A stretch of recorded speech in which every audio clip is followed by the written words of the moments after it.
Hey everyone, and welcome to this special edition of Get Real with Gab. I want to ask you something.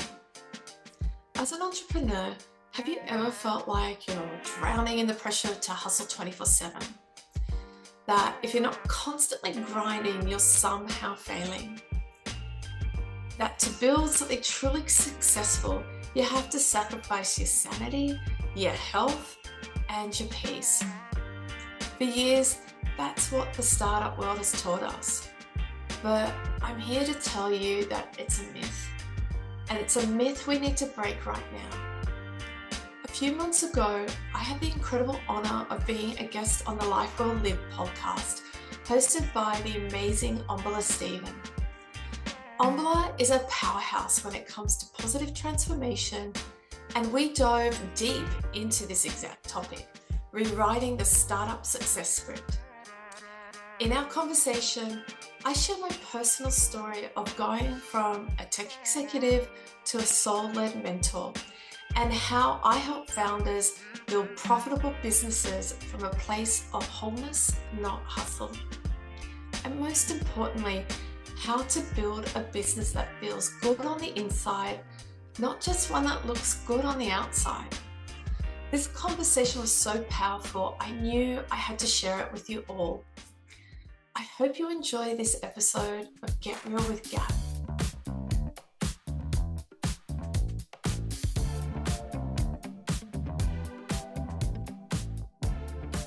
All right, good to have you on the show. This is Omobola Stephen, the host of Life Well Lived by Omobola Stephen. On the show, we focus on personal development and self-improvement topics, and we occasion profound insight from experts who are adepts in this topic of personal development and self-improvement. We emphasize the need for us to intentionally focus on personally developing ourselves, because all of the potentials, innate gifts that lies within us can only come to the fore to be maximized and harnessed for good, even to our benefit at the end of the day, when we are intentionally about looking forward and looking inwards, asking the right questions, and looking for ways on how to improve on ourselves. And having done this, we realize that there's so much bounties that life has in store for us. Now, when we don't give up on personally developing ourselves and also improving on what we find out at the end of the day. This is the mission and the focus of Life Well Lived by Omobola Stephen. We want to pivot the positive transformations and changes that you and I need in this side of eternity, in as much so that we can begin to live a fulfilling life at the end of the day. I have Gabriella Browne on the show with me today. Thank you, Gabriella Browne, for joining me. Now, Gabriella is the creator and founder of Dynamic Unicorn, a business advisory services for startups, small businesses, and over 50s. Great to have you on the show, and looking forward to a great time as we talk about disrupting the hustle culture narrative, how we can begin to build with sanity, not with burnout. Great to have you. Yeah, thank you for having me today. Absolutely, great to have you. Now, Gabrielle, you help women break free from societal pressure and the false belief that equates worth with hustle. Now, hustling culture is a mindset that promotes relentless 24/7 work and the belief that success is solely achieved through intense, constant effort. So why should we begin to change the narratives in this regard? Yeah, so I actually really relate to that because I'm one of these people where, growing up in a small country town, having to, I guess, expand out of that country town and develop my own career. I had that philosophy that the only way to be successful was to work, work, work, work. Work to the, point of exhaustion and burnout. And the one thing I've kind of realized over the years, and I've had a very interesting career from starting in fashion right through to co-founding a medtech startup, is that it's really, really important to take time out for yourself.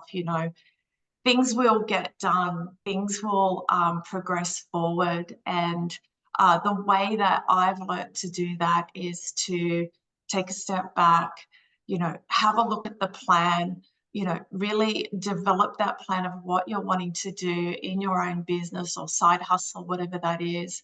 And and stick to that, and don't be so hard on yourself that, oh, if I don't work, if I don't do this, it's not going to get done, because it will get done. You know, I think we as women are really, really hard on ourselves when it comes to achievement. And I know for myself, I've suffered massive imposter syndrome, as, you know, whether I can do things or whether I can't. And the one thing that I've kind of really developed for myself is to back myself. And backing myself is, you know, it means taking time out and not feeling guilty that, okay, I'm not working 24/7, 7 days a week. So yeah, it's a really important topic that I think us women, you know, need to discuss more, and, you know, really discuss the reasons why we feel we have to be, you know, constantly, you know, working and constantly trying to prove ourselves to other people. Yeah. Now, if we have that mindset that, oh, how will my business survive without me? I need to constantly do the needful. When we don't find ourselves in this situation, just like what you said, we don't have the right support system or a delegation system that can help us in this journey called entrepreneurship. How then can we begin to say, we are not going to be in the overdrive of the grinding culture? Yeah, look, that's a really interesting question, because, you know, a lot of us being in that grinding culture is because we think that we cannot do anything without ourselves. You know, the one thing I've had to learn, especially with starting a medtech startup, is that we have to trust our people. We have to trust that what we're doing is right. Um, and so I've had to learn a lot around, okay, how do I be more effective? How can I look at time management? How can I really look at what I'm doing and making sure that I am focusing on the things that are important, not the things that are urgent? Because, you know, when you are, you know, a solopreneur, and currently in my new venture, I'm a solopreneur, I really have to focus on working on my business rather than constantly in my business. It's that fine balance. And the only way I have learned how to do that is that I schedule time. I schedule time for when I start work, when I finish work. When I finish work, then I don't do work, because otherwise you get stuck in that loop. You get stuck in that loop where you're suddenly constantly doing emails, and suddenly someone wants things urgently. You know, you can train your business and the people that are engaging in your business to how you work. You don't necessarily have to bow to how, you know, other people want you to work, if that makes sense. And so when you're putting things in place for your business, for example, your customer journey, your customer will learn how you want to work, how you want your business to run. Same with your suppliers. So you can train them to work your way rather than you bowing down to working their way, if that makes sense. And so I am a firm believer, time management, having really good boundaries, really looking at your customer journey and how you want your business to run, and then sticking with that plan rather than constantly diverting. All right, Gabrielle, I wanted to ask you this question. Are you a solopreneur? Now, when it comes to the solopreneur journey, we've had folks who've been in this business for 5, 6, 7 years doing solopreneurship. Now, we know that it's very daunting. So what advice or what tips can you begin to share? Can you share with this set of people to begin to overcome this mentality of the hustling culture? Yeah, so I guess it comes down to first of what your business goals are. So to give you an example, for me, I started this probably maybe 2 or 3 years ago. So I was a bit of in a crossroads with my medtech business. So um, we are obviously, my husband and I co-founded the medtech business. We, have shareholders. It's pre-revenue. They're about to launch. And I came at a crossroads where I wanted to do something that was sort of more aligned with what my goals and my values were. And so I decided to step down from the business. But before I did that, I started basically a hustle culture in the sense of, well, I'll just see, maybe I can do it, maybe I can't do it. I was in two minds around it. And it just kind of ticked over for a little bit. I wasn't earning a lot of money, but I was happy doing what I was doing. And then I decided, look, if I'm going to do this, I need to really give it a go. And for me, in order to give it a go, I had to actually focus more on the strategy.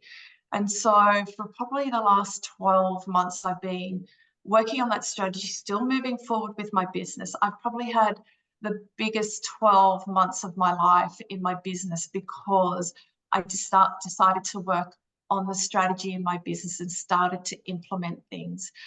In order to grow your business, to turn it from a side hustle into something that can turn over whilst you're not there, you have to think bigger than what you are in it. And so the question I always come up with is, how can I duplicate myself so that if I did step away, the business still works? The business is still ticking over and I'm still generating money.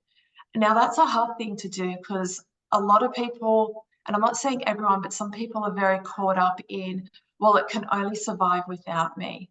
And you know what, in some cases that is true. But in order to move beyond that, you have to work out a system or a way to trust your employees or to put people in place that can manage your business so you can step away and work on your business. If you can't work on your business will not grow.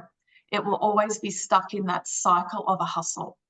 And so you really have to spend the time. Sometimes it's days, weeks, months. For me, this has been almost a 12-month journey of implementing, actually developing strategies, redefining those strategies before I've even implemented some of these. Because I want the best chance for success. I want to look at every option that, okay, if this doesn't work, what's my next step? And you always have to be looking at this because you will find some of the strategies you implement don't work. And so my advice would be, if you're going to fail at it, fail fast so then you can move to your next strategy. But unless you work on the bigger picture of what your business is and implementing some of those things, you won't ever get out of that hustle. All right. Invariably, what you're inferring is that we need to begin to take a break out of all of this hustling and bustling mindsets that we have, especially as an entrepreneur, in order for us to really achieve a success and the fulfillment that we solely desire. Is that what you're saying?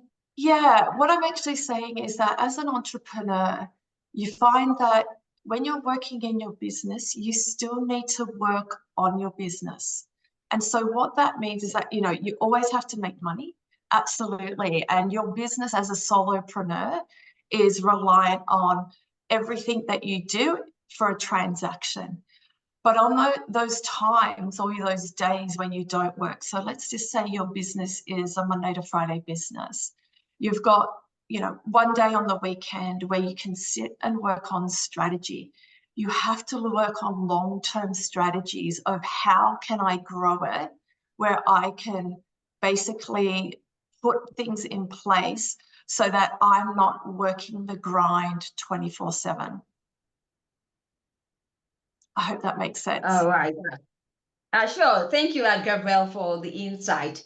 So how can we begin to build a business that supports one's wellness without having to be driven by the mentality of constant grind?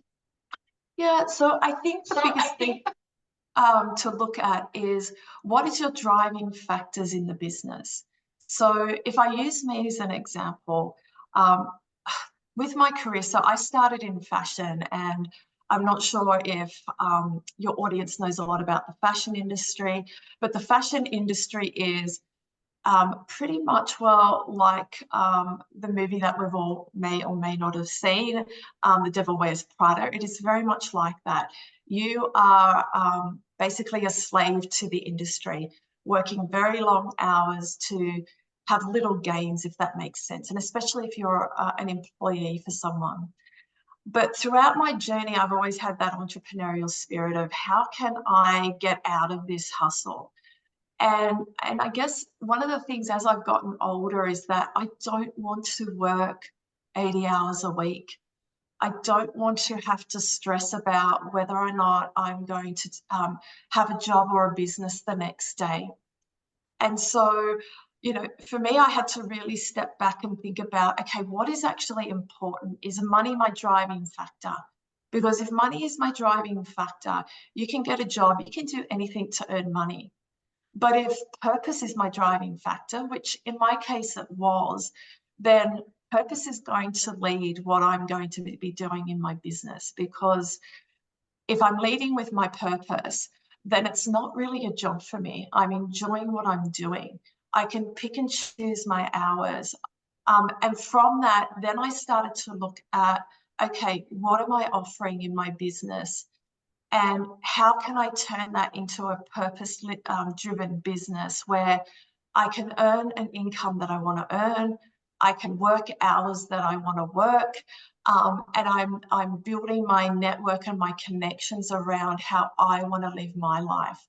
And so it's about changing your mind shift on how you view your business, because if you're in that grind, and look, we've all been there where we need money. We need to put food on the table.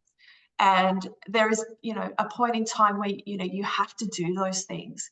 But again, I come back to, if you have a strategy, if that strategy, you're working on it and you're implementing that strategy, you will see that shift of turning it into a grind and more into something that is sustainable.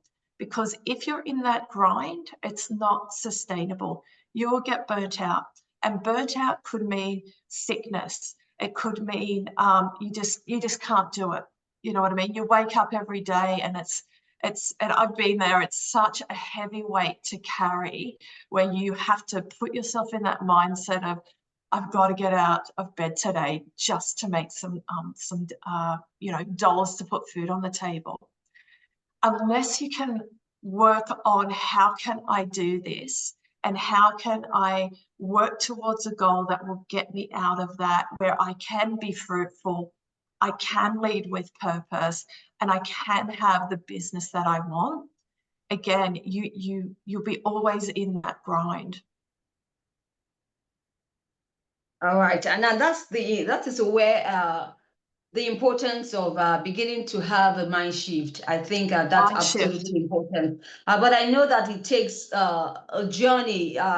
We have to be intentional about, having this mind shift. It's a process, but it's what's the weight and what the effort are when we don't give up. Now, most of us are in the overdrive mode of living a life that's it looks so good on the outside, but doesn't feel good on the inside. Yes, I have been there. Maybe you've been there, but Oh I know yeah. that there's so many folks who have been there. We just want to, just be in the overdrive, that kind of a mindset, which is leading us nowhere. How can a shift happen?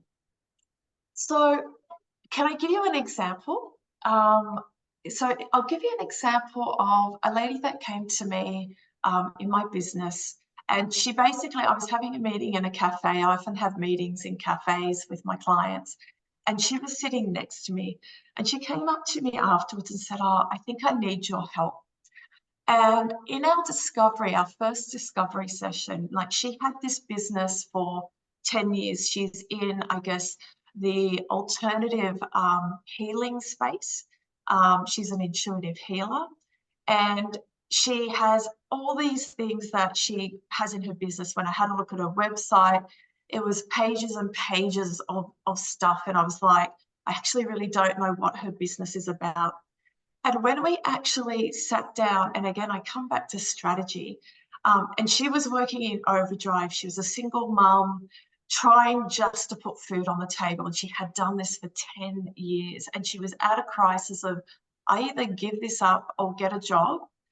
But she firmly believed that what she is doing will make a difference. And so we sat down and we looked at her business.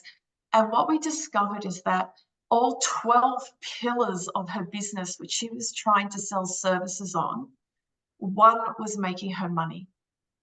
But with those 12 services, we actually found a way to incorporate those into a process that she could actually sell, which was around that one pillar in her business. And the one thing that she had to do was change her mindset on this. And it was such a beautiful story. And I was only speaking to her the other day about it, because she said, the mindset was really hard because she had to let go of the fear of staying in her current present to have faith that what we were going to move forward with was actually going to make her money, and she was going to thrive in that space. And it took her a couple of months to mourn the loss of that. And I guess like it was a grieving process for her, because she was so stuck in that rut of, trying to make 12 pillars work. But once she let go of it, and once we developed this system for her, opportunities actually opened up. It actually made space for her to focus on the one thing she actually truly loved and wanted to develop in her business. But she could actually see long term how what we had developed was actually going to benefit.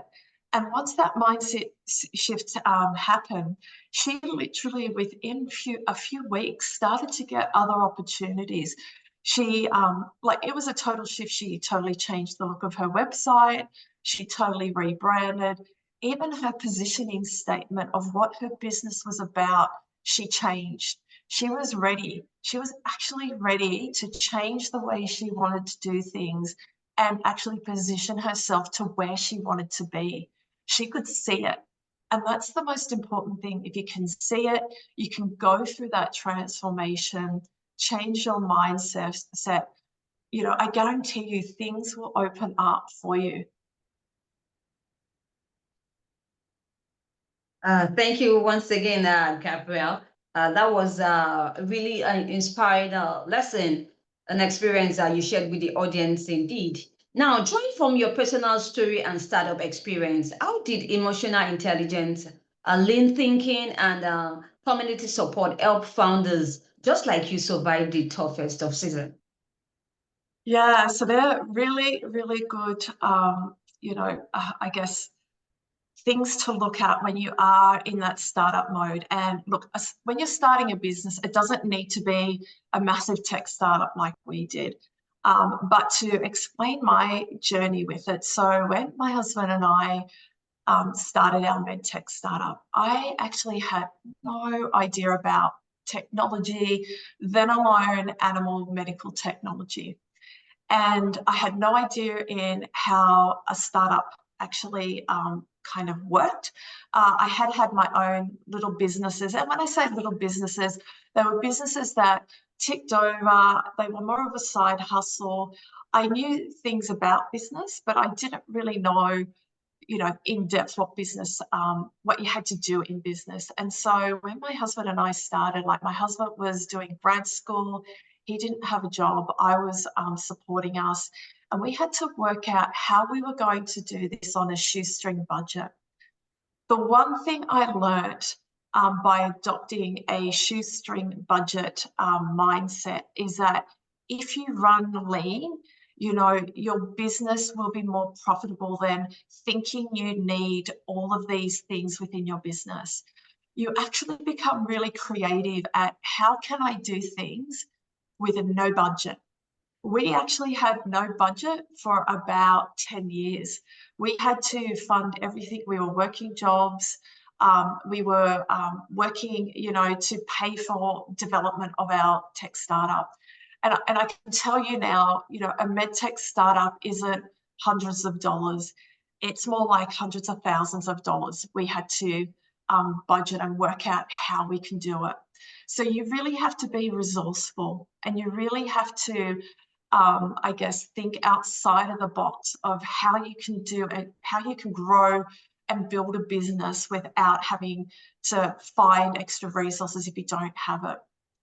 When it came to emotional intelligence, this is a really tricky thing, because as founders, we're so emotionally invested into what you're creating. The one thing I learned a very long time ago is that as a business owner, you are the person just driving the business to get the results. And in order to be able to do that, we have to put on a different hat. I actually had a really good employer years and years ago where he had a conversation with me, and it stuck with me all through my career since then. And he said, Gab, you know, he was a very successful business owner. He had a lot of arms to his business. He was turning over between $80 to $100 million within his business. And he said to me, Gab, when it comes to this arm of the business which I was involved in, he said, I have to put on my hat for this business, and I have to make decisions that are not emotional. Because even though I may hate those decisions, but I have to separate that emotion. Because he said, if I don't do that, and if I make decisions based on the emotion behind it, the decision's going to be wrong.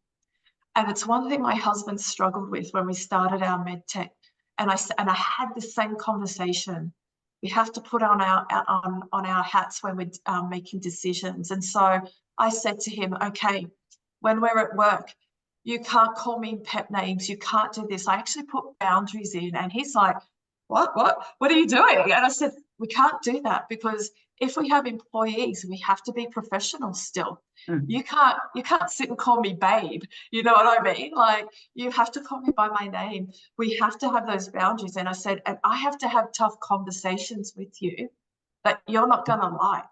I said, but I had to have this transparent conversation with him in order for us to move forward and understand that the decisions that we're making are not personal. And so it's really tricky to do that. And it takes a while to do that. It took my husband 4 years to overcome that, because he leads with emotion. Once he got past that and he's like, okay, I can't do this, I can't lead with emotion, things started to work better for him. But for me, I had to be firm, because if you lead with emotion, the decisions are not going to be the right decisions for your business. So I physically would, every time we'd have this conversation, I'm like, I'm putting my hat on, and I'd get in that mindset. So then I'm not thinking about how it's going to personally affect me. I'm looking at it logically. I'm looking at those decisions based on, okay, what is right for the business, not what's right for me. Gabrielle, the question now is, are you really doing business your own way, or just like everyone else? Can we talk? Yeah, so I guess from my medtech experience and being in what I guess you could say traditional corporate, you know, when you do start a tech startup, you go down those routes of obviously getting investors, and you're looking at scaling your business. You know, the mindset has to change into something that isn't necessarily what the founders ended up wanting the business to be. And that's okay. I decided to step out because, you know, I'm not from a corporate background, I'm from a creative background. I really wanted to do something my own way, because at the end of the day, business is the format of the business, the things that you have to do in the business is the same. You know, you still have to do your market research. You know, you still have to do a business model canvas to make sure that you understand what your value proposition is, your market fit. There's those things that are unique to every business. And if, for example, your customers who are in business or they're starting a business and they haven't done that, I encourage you to do those basic things, you know, even your buyer's persona or avatar, so you fully understand what your business is and what you're launching.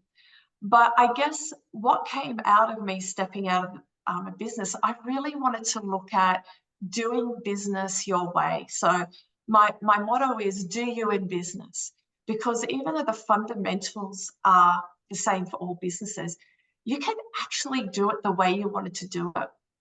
And so for me, that is, looking at my creative, obviously, I've embraced that. One, I am different. So I don't have long hair. I've kind of got shaved hair with a mohawk. I'm a little bit conservative today. I do dress for the occasion because, again, not everyone is used to seeing someone in business with a mohawk. I'm respectful in that sense, but I still bring it my way. I own my confidence. I do it how I want to do it. I can be creative in it. If you see my background now, it's blue, it's vibrant, it's very much me. And I've learnt that if I own how I want to bring and do business, people will respect that because you're owning it. You're confident around it. You have to own the consequences. You have to own every decision that you make in the business will have a positive and a negative effect, but you want to make sure that what you're doing is the positive effect in your business.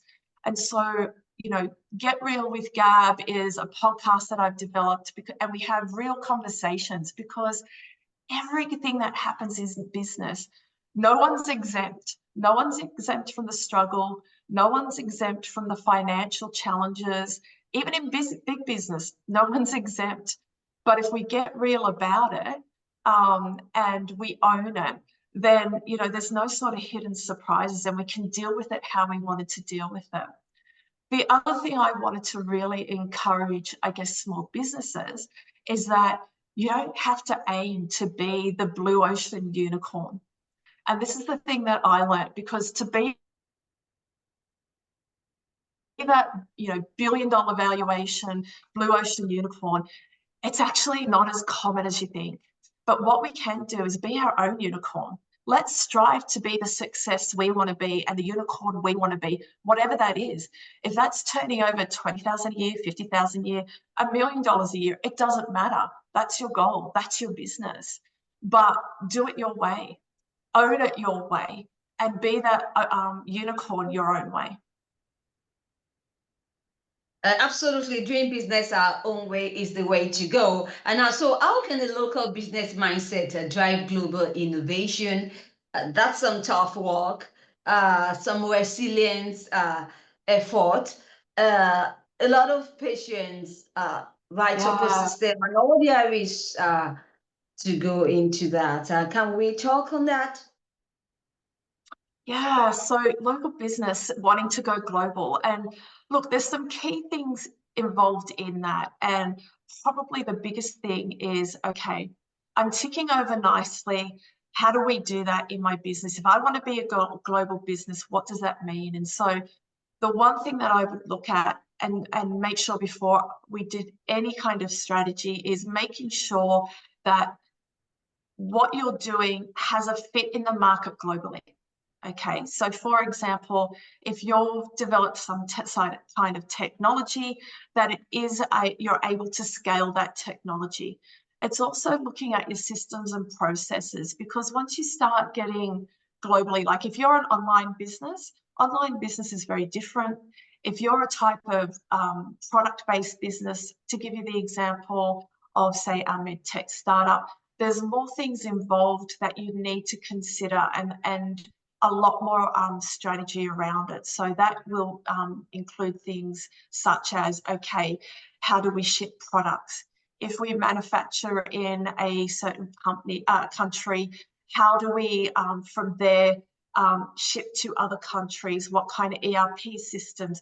What does that customer journey look like, especially if you do have that product or service? How do you onboard? You have to look at things a little bit differently than, say, for example, if you are a retail store and you're purely online, you're able to scale that very differently than if you are a service or a product-based business. where you are delivering those services directly to customers.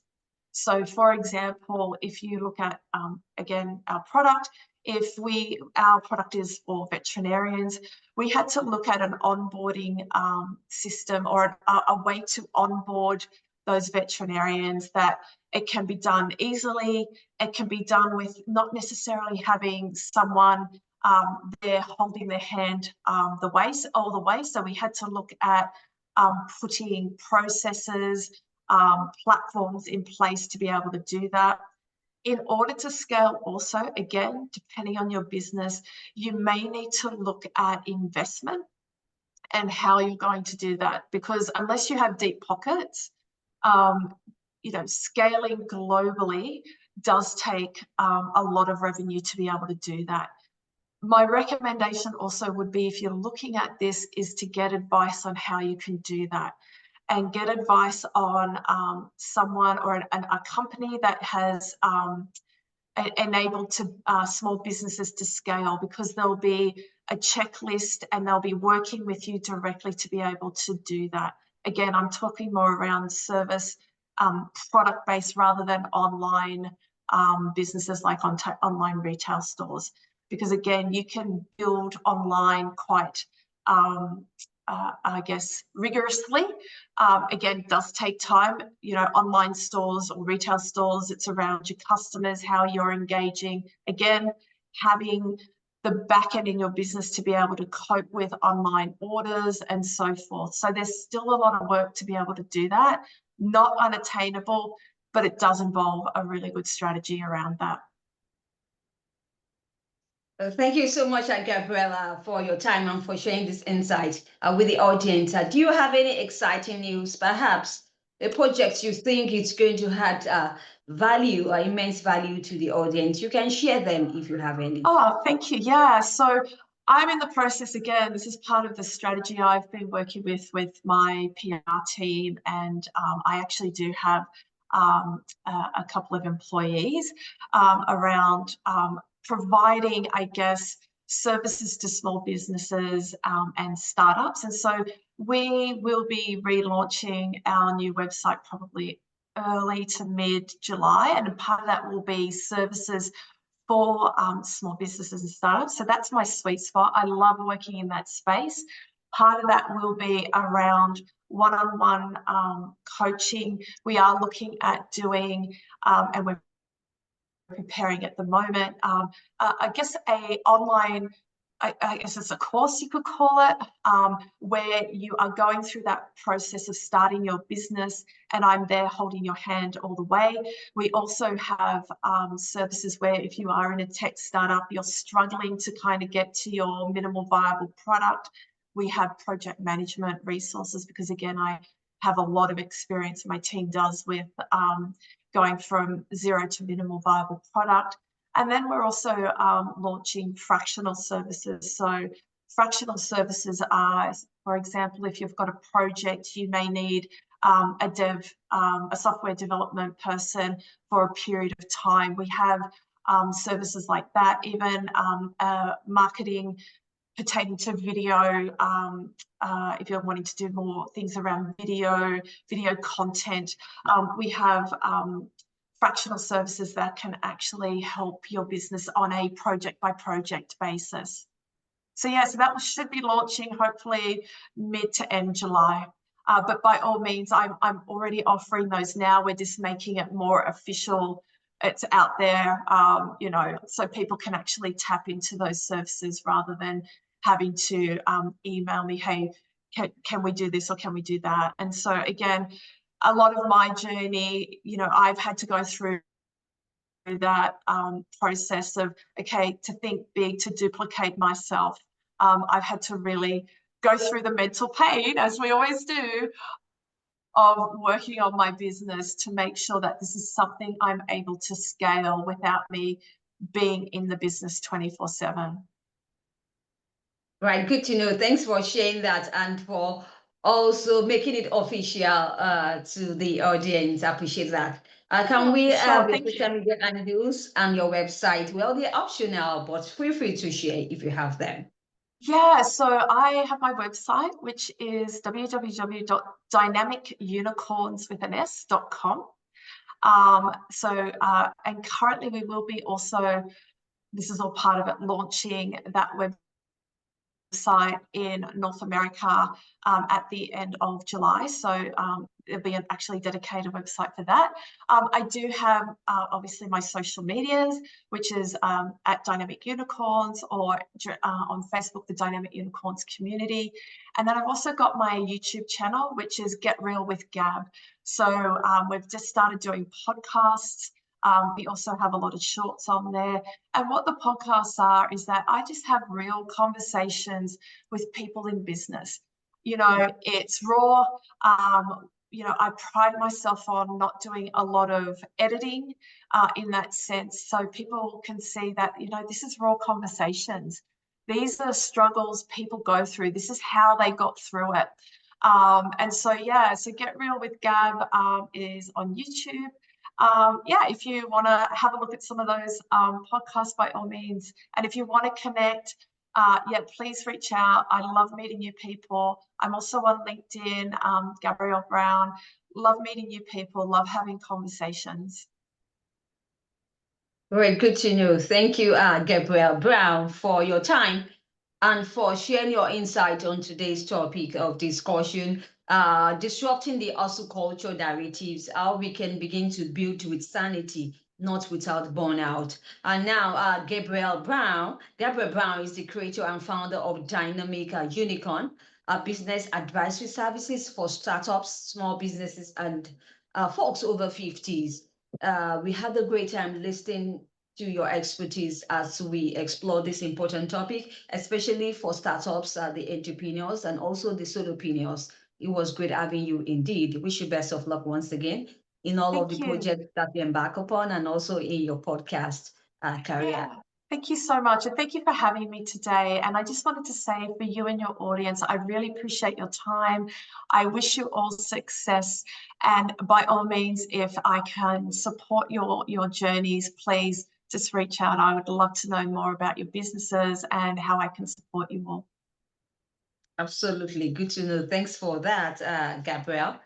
It's been like Omobola Stephen, where Mindship Conversation lives, and had a great time with Gabriella Browne indeed. If you'd like to catch up with any missed episodes of the podcast, you can do so on any podcast distribution platforms you bump into online, or any podcast cross-promotion platforms online, and do have a great time as we focus on personal development and self-improvement topics that is literally going to pivot the changes and transformations that you and I need indeed from expert and professionals who are adept in these topics. I always need you to stay safe. I talk to you soon. Thank you once again, Gabrielle. Thank you so much. Have a good time indeed. I appreciate it. Appreciate your time. Thank you.